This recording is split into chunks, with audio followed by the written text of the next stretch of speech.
ಈಗ ಶ್ರೀಮತಿ ಇಂದ್ರವಾಯಿಯವರಿಗೆ ಶಾಲೆ ಹಾರ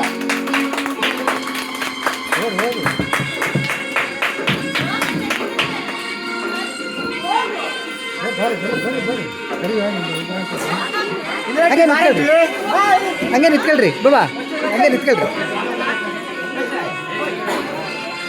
ಮೊಮೆಂಟ್.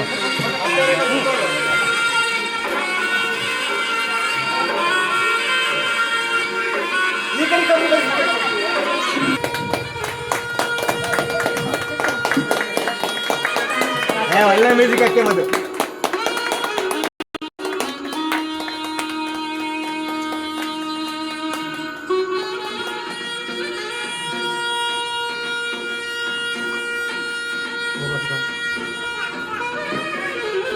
ದೀಪು ಎಲ್ಲೋಗಿದ್ದೇಲೆ?